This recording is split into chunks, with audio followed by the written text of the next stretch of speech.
Hi, welcome to part 7. I'm going to try to give a better shot because I noticed that, I'm not always working the camera right when I do these things. This is not a beauty job. You don't want to get up every day and be aggravated doing this, but I have to do it because I don't have the money for a lawyer, so I have to do these things. So this is the check. I wanted to take a slower picture, and I'm hoping that I get a better picture than the first one because I'm jiggling the camera and all of that. So it was made on the 3rd of March, and I got it last week, a few days after. And it's like I said, it's the same thing. This is the first one that was sent. So in from 1998 to 2019, I could say I got this one first, the 60 cents. And this, as I said, is where they ask you for tax number. To me, it's a joke, and I don't know who have been. If you see this, if you have seen my YouTube channel where I show, they have changed my autobiography into a fiction. And we all know that when you start changing things around in sales, it's black market. Packaging start changing. You change my biography into fiction. That means you're selling parts. It's black market. That's black market. People don't use the word black market hardly anymore. They use words like knockoff and all these sorts of stuff, Knockoff is the same thing, black market. They just don't like to use the word black anymore, but this is black market. So this one is for 93 cents. This is whoever wrote it. This is their signature, if you could call it a signature. Big Bird might be able to come up with something more presentable. Terrorists in Indiana. And I'm sure if I was to go to Indiana and open a house or some sort of house, gambling house, house of ill repute, house of terror, house of anything, Indiana would shut me down immediately. But yet they have these people doing things like this, and I'm not the only author to come up and show these things, and it's a lack of respect for me, for Caribbean people, when you do things like this, because you don't want to do it to black Americans. You're going to rouse up a whole bad brew. So, but it's all right to do it to black Caribbean people. This is my take on it. I don't have to be right, but I don't think the good Lord is leading me wrong on this at all. And here they put Leonard, so no P in the middle, like they put the P over here in the middle. And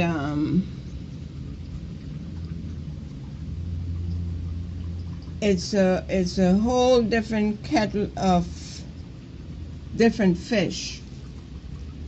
You don't say black market, but I have experienced black market in publishing. And I could say, if you're going to take my autobiography and turn it into a fictionary work and send me this sort of stuff, it's black market somewhere, and you have worldwide distributors, this is black market.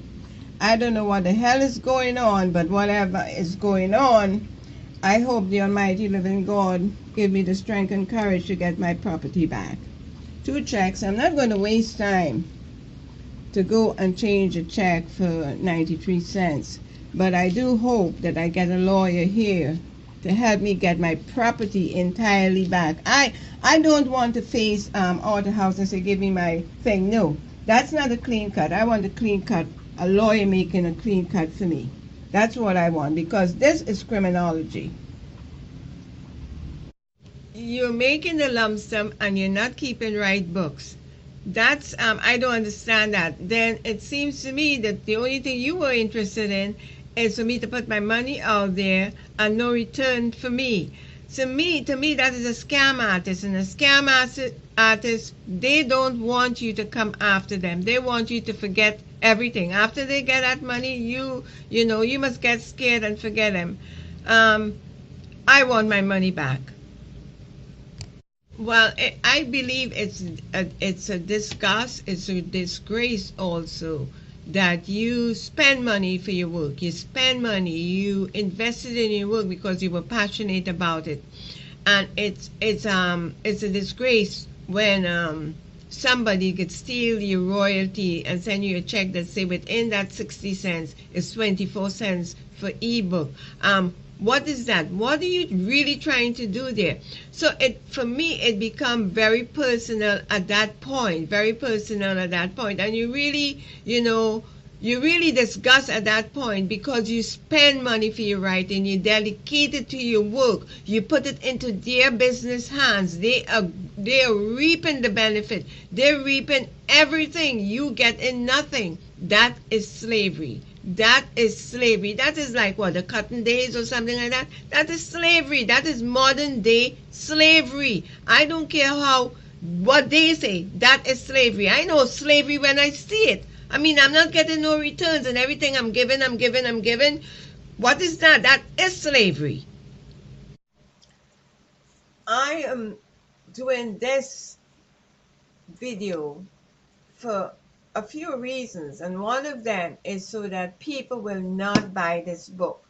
Not because I am doing this video. I don't want people to buy this book because this book is a slave.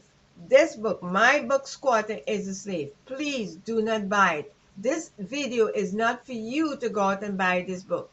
For me, it's for you not. I don't care about any sales on this book. Please don't buy this book. It is a slave, and I mean it's a slave. Yes, it is slavery. It is the modern day slavery. When you stereotype my work and you stereotype the divine order, and I'm too black to produce something like that, and you could scrub my site and you still want information from me with a bunch of insinuendos and all sorts of pushing around, that too is modern day slavery. You want my information, but you're ready to keep your foot on me. Eric William, the father of my country, was a social rebel. I call him a social rebel. My father was in love with that man. And when Eric Williams say, you leave Trinidad and you go out, they will steal your brains. And he was right. That's a rebel, a social rebel. He explained it. He didn't break it down, but he said it. When you leave Trinidad and you go out, your brains, people will steal it. And it's true. He didn't say it in these words, but read it. It's in the history book in Trinidad and Tobago. It's true. You call it modern day slavery. Why should a publisher in Vanity Press make more money on my property, or anybody's property for that instance? Why should he make more money than I? And if I have to add it up or sum it up that way, yes, because I paid you to do so. It should be it should be a one-on-one, a break-even sort of a situation. In that case, if you have to say they provide and don't know how to do it right, it should be a 50-50 deal, at least, or a 60-50 deal. Why should they make the bulk? I don't. Look, excuse me.